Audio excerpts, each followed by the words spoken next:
there's a wider market, not even just in Uganda. Yes. In even our neighboring countries, the market is vast. Yes. But we need visibility. The good thing is that these days we have TikTok, we have Instagram, we have podcasts like this, we have all sorts of things that can help you to be known out there. Yes. Actually, the people that are running our business, the clients, are not exactly, we don't know them. They're not like close friends and relatives, and they're not even Ugandans. Wow, amazing. You understand? They're not Ugandans. Yes, they are not Ugandans. Our biggest clients are Kenyans, the ones that will bring in the business. Wow. Let me tell you, people out there need the product. They just don't know that it is there. So what advice would you give to someone who needs to be visible, but at the same time, they're very afraid? I encourage an entrepreneur out there to try to be unique. It doesn't matter if you're selling juice. What is that niche? Are you bringing guava juice to the market? If you're bringing guava juice to the market, does your packaging have like something special?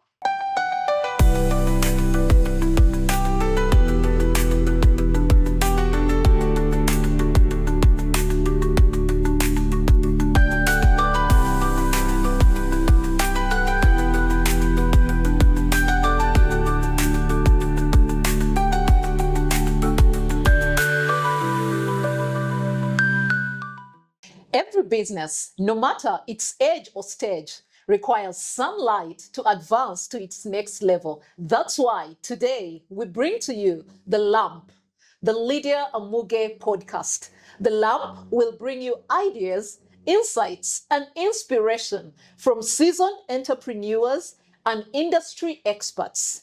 These ideas, insights, and inspiration will help you take your business to its next level. I trust you want to take your business to its next level. I envision a movement of profitable, purpose-driven entrepreneurs who will not really impact lives, but their nations too. Today, we shall be having an amazing entrepreneur to get us started on this very fast journey. Today, we shall be having an amazing entrepreneur who is going to get us started on this journey of 1,000 miles that begins today. Ladies, join me to welcome our amazing guest, none other than Doreen Natukunda Opio. Dorin, thank you so much for honoring our invitation to be our first guest at The Lamp for our first season and our first episode. We are so excited to have you here. Thank you so much. We can't wait to dive into your story today, Doreen. So, Doreen, now that we are starting this journey, would like to know a little bit about you. It would be nice for the viewers to know who is this person that Lydia has chosen to launch this podcast with. Would like to know who is Doreen, what business is she running. Doreen, over to you to let the guests know who you are and what you are doing. It's a pleasure being here, Lydia. I'm honored. My name is Doreen Natukunda Opio. I'm a mother and wife and an entrepreneur. And I'm a CEO of Art Kadowaz. How long have you been doing this business? I have been running Art Kadowaz for about, the serious business started COVID. COVID was 2020. Yes, 2020. 2020. Yeah, but before that, I was doing all sorts of things. But yes, so I've run this business for that long. It's about 5 years. Yes, so Art Kadowaz has been existing for about 5 to 6 years. Wow, that's amazing. So Doreen, let us know, what was that pivotal moment or idea that got you to say, I must begin this no matter the circumstance, no matter the situation? What was that pivotal moment? So you see, when you look at individuals or businesses or entrepreneurs that are existing and, you're seeing them on social media, these things haven't just begun. So I don't have an exact pivotal moment that I decided that this is what I wanted to do. I have always been a creative person. I have had passion to create beautiful spaces, beautiful things. But in between there, I did all sorts of things, still related to creativity. But seriously, I began this business while we were all just at home in lockdown. Okay. That is when I think I got visibility, and then that allowed my passion to be seen by other people and what I could create. But before that, I was still creating, but not getting much of a visibility.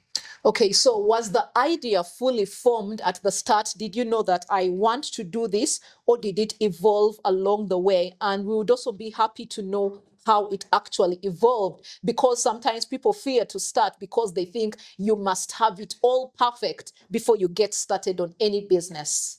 Honestly speaking, the idea evolved and is continuing to evolve. Even And to this day? yes, this is because of changing styles and I don't know, clients' needs and what's happening out here, and you have to follow the trends and everything. So I have always loved to create. And I try to create all sorts of things. Jewelry, I did small decor. I did crafts here and there. I bought and sold, and over the years, I've always been a creative person. Actually, I get so bored in a short space of time. That is how the business operates. Yes. After I've created something and people have bought it, and it's out there and they're like, wow, I'm like, now what next? So I've always wanted to create. I just didn't know how. Especially because of finances and the things that come with being an adult, marriage, children, and everything. So it's been a long journey of trying and failing and trying and failing. And also, my product is a luxury, I should say. Okay. So it's not like a necessity. It's not like if you do not buy a wall hang, if you don't buy a gift, Yes. life won't go on. So Yeah. that's also been quite a challenge. But I recognize that there was a gap Okay. on the market. I recognize that people had beautiful spaces, but they did not have accessories, especially on the walls. Yes. And I took up that and I went running with it, and slowly we have evolved from home to corporate spaces. Okay. So yeah, basically that is how it has been. That is how it has evolved. Okay. And that's how the start and the journey has been. Try, fail, get up, try again, fail. So yeah. Yes. Wow, that's amazing. So since you said you were passionate about it, were you courageous all the time, or were there certain fears you had to overcome along this journey, despite the fact that you were passionate and liked the whole thing?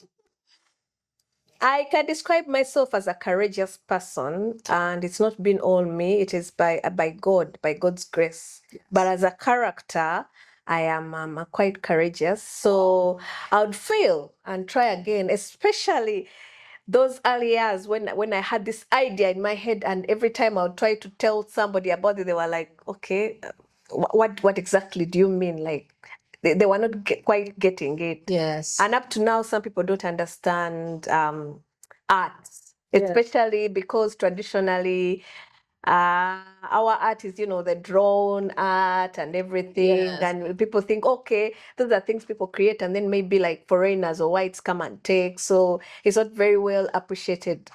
But slowly by slowly, the world is evolving. People are embracing different things. So we are going ahead with that. Apart from that, that passion that a person has inside of them, it keeps growing and growing, and finally it explodes. I don't know, by either God's grace or the situations in life. Like maybe when you realize you're too broke and you're like, you know what, let me just try. Yes. Yes. So courage plus the need plus the passion. So it's a Wow. combination. I like that. Courage Plus the need, yeah. plus the passion Yes. equals a Yes. successful Yes. business. Wow, Yes. that's really amazing. At some point, you must start. You must start at some point. Now, you said that there were some people who are not believing in your idea at start, right? So who are those who are your skeptics? I want to call them skeptics because everyone has those people who will not believe in them. How did you deal with those skeptics, and how did you handle their feedback? Even I myself, I knew what I wanted. I knew Yes. what I wanted to portray. I just didn't know how that's going to work out. I always thought I'm going to create a lot of things, and then people will just come like a gallery, And then when I would try to get inspiration from out there, you'd find that galleries have very complex pieces that you don't even understand. Yes. You've seen those galleries with like abstract pieces, and then people are like, okay, people spend the whole day looking at the piece and try to get meaning out of it. So I couldn't resonate with those kinds of galleries. Yes. I just knew I needed a gallery where I could put all my creativity Yes. in all sorts of places, so people can come. Yes. And each individual resonates with either, home art or scripture or I don't know, abstract. Yes. But every time I would table this to a few of my personal people, they'd be like, okay. It didn't seem visible. It didn't seem like it could become a tangible business. Yes. So that was quite challenging. Didn't that discourage you? Why didn't you stop? If your personal people were already telling you that this can't be a tangible business. Well, people were kind. They didn't say it openly that no. They just didn't quite understand it. Yes. You know how you're talking to somebody and they don't quite understand what you're saying. And then you yourself, you're like, how will this work? Yes. Like I said, it's not a necessity. It's not a necessity, it's a luxury in a way. Yes. It is a necessary product, but it's not like, if I don't have it, I will not survive that. It's not like rent. Because if you don't have rent, you can't sleep in that house. Yes. If you don't have food, you can't survive. If you don't have transport, then you can't move. Yes. This is a luxury. If I don't have a wall hang in my house, then I just don't have it. Yes. So it didn't make sense at times to me, so many times to me, but I had that deep passion. Yes. Deep feeling. Yeah. I just didn't know how and when, yes. but I had it. And I think by God's grace, God just made a way. Yes. So what advice would you give to an entrepreneur who is also selling that kind of luxury product that it's not tomatoes, you may not need it to cook your food, it's not rent, you can do without it. So how do you market and gain interest? I mean, cause people to gain interest for such a kind of product, which is a luxury product, because you are doing well. People are patronizing your products on social media. I've also come to your place. I've found clients there and they're saying, pack this for me, pack this for me. So how have you been able to get people to get interested in your business? So over time, I've realized that it's really about visibility. And you see, when you're starting a small business, it is your sister, your sister's friends, your auntie, you know, the people that are around you. But then there's a wider market out there. There's a wider market, not even just in Uganda. Yes. In even our neighboring countries. The market is vast. Yes. But we need visibility. The good thing is that these days we have TikTok, we have Instagram, we have podcasts like this, we have all sorts of things that can help you to be known out there. Yes. Actually, the people that are running our business, the clients, are not exactly, we don't know them. They're not like close friends and relatives, and they're not even Ugandans. Wow, amazing. You understand? They're not Ugandans. Yes, they are not Ugandans. Our biggest clients are Kenyans, the ones that will bring in the business. Wow. Kenyans, Rwandese, and recently, India here and there. Oh, that's amazing. You're going nations. So what happens is your clients will always be there. Okay. Will always be there. I hear stories of luxury products like these designer watches, the labels and what. Let me tell you, people out there need the product. They just don't know that it is there. Your client is there. So Your just in case you're watching and thinking your client is not there, I want to tell you, Dorin and I are telling you today, your client is there. So Dorin, you say that you're able to get your clients through visibility. You know, people talk about social media this day, be visible, but it's not as easy as just be visible. What was that first, how did you take that first step to actually go and put yourself out there? Because it's not easy. You're lucky that maybe you said you're courageous, but not everyone is courageous to actually put themselves out there. So what advice would you give to someone who needs to be visible, but at the same time, they're very afraid? First of all, I encourage an entrepreneur out there to try to be unique. It doesn't matter if you're selling juice. What is that niche? Are you bringing guava juice to the market? If you're bringing guava juice to the market, does your packaging have like something special? Yes. I am not so big on packaging. By God's help, I will. I'm just giving it as an example. Yes. What is special about your product? Yes. I keep telling my staff, it is not, if it's not perfect, it's not ours. Wow, But that's I just, like that. If it's not perfect, yes. it's not ours. I strive on perfection, Yeah. but you cannot be exactly perfect. True. But you see, when you keep striving to be perfect, then most of your work is, it satisfies the client. Yes. Like, I see what other people can't see. I'm like, but this, and the client can't even see it. Yes. So that means that you have to strive to perfection. Yes. And try to be different. Yes. What is that X factor Yes. that you're putting Yes. onto the table? Yes. That somebody would like to take? Because people want something that is different. Yes. You see, we have a lot of products that are coming from everywhere, from China, from, like, you sit, like, for example, just a walk through the supermarket, you wonder if all this is on the market, what is it that I'm going to create that hasn't been seen? Yes. So we strive on personalization, on perfection, on make something different, add a niche, Yes. something. Yes. I like what you've said, personalization, Yes. perfection. I think that's why I fell in love with your products when I saw them. Because I was looking at, my God, look at the attention to detail. Yes. That's why I loved your products immediately. I saw them, guys, her products are really nice. If you're thinking about a good gift for a friend, a relative, a mother, a father, a boss, she has it all. She'll customize something for you. Now, Doreen, we're talking about you supplying people in Kenya, you supplying people in Rwanda, you supplying people in India, and so many nations. Someone out there may think that she's lucky, she's blessed. Can you take us back to that time when you actually began? What was the minimum you began with? Did you have a big factory where you're already manufacturing? Did you use your veranda? How did you start? What was the bare minimum you needed to get started? I started from home.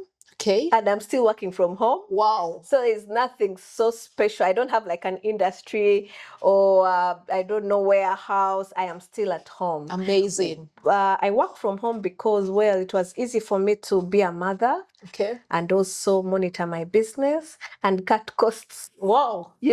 Talk about cutting costs. I put a small industry in my visitor's bedroom, because how many times will you get visitors? Yes. And so when my mother-in-law would come to sleep, we'd just remove all the things, organized for her. She sleeps for 2 days and we get back into that. So I'm still working from home. Wow. Just a bigger home. Okay. But than before, but I really started from scratch, zero. I failed so many times. Oh my God! Please don't fear to fail. They say fail 7, get up 8. Wow. Tell us about those failures. I really want to hear them, because I have met so many people who are saying, I'm afraid to fail, I'm afraid to fail, I'm afraid to fail. Please speak to our listeners about failure. You see, life as an adult is not easy. There's so much going on. Yeah. In fact, I work with young people and I keep telling them, now when you don't have a responsibility of a wife, of a child, of a mother-in-law, or your own mother, try and do the best that you can do now. If it's studying, if it's I don't know what you want to do, because life as an adult is quite taxing. Yes. There's a lot going on. Yes. In fact, between me and you, we postponed this podcast because I had a child that was sick. Those things happen. You get up and you need to do this, but there's so much that is going on. Yes. As an individual, so you have to prioritize what you need to do that is deep inside there. Yes. For example, if God gave you the passion to cook, yes, just know if you're trying to get a side income or a main income and you have that passion to cook, yes, just know that is where your destiny is tied to. Wow. That thing that you love to do effortlessly, that can actually earn. Yes. Like, okay, I can cook anytime. Anytime you wake me up, I'll be ready to cook. Yes. That means, and you're trying to see, what can I do? Can I sell clothes? No. Go and cook. It doesn't matter the small that you are doing. One day it will burst out. Yes. As long as you're consistent. Yes. I was at church and we were having the children were presenting watoto that time. Yes. the children were presenting an African song and they were wearing chitenji and all that. And then as I looked at them, an inspiration, something came to mind. Why don't I make a wall hanging that has half African something? And the verse of that day was, as for me and my house will serve the Lord. I've seen that. I've seen that hanging, and I love it. I've seen that hanging. That was my first ever piece. Wow. But guess what? I made it and sat with it for a long time. You know, you take the piece to your friend who works in the bank. She shows a few of her friends that she sits with, and then they keep it there, and it just won't move. Yes. And then you're like, now what? You know, I didn't make it and sell it. I made it and it just sat there. Yes. I made another one and they just sat there. For I tried to take things to offices. Yes. You go to an office and they're like, no, we don't allow hawkers. You didn't have an appointment, dear. You didn't have an appointment. Did that discourage you? They were now calling you a hawker. Yes. I remember I was with my sister one day and we were in Minister's Village because we used to stay in Tinder, and then I had these beautiful pieces. I said, let's just take them. And they said, no, you don't have an appointment. We don't allow hawkers. Yes. And she's like, I am never doing this again. But in my heart, I knew. Yes. I knew that I had something. I just didn't know how. Yes. And I'm also a strong Christian. Yes. I believe in God. I believe in God's timing. I believe in His grace. Yes. So I used to pray about it, and I waited and I waited and I waited. And I tried and I tried and I tried. Then COVID happened. Yes. And then my husband was at home idle.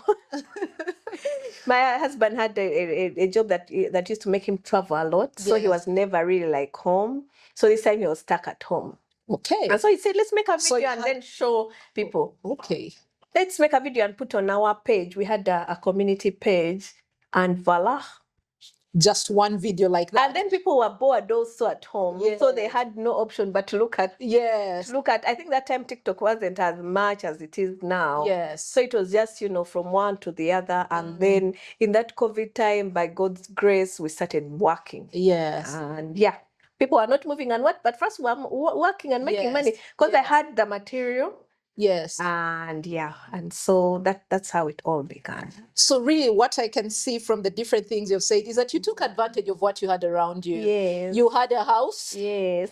You had a few materials. Yes. You had a husband who was at home. Yes. He had a phone. Yes.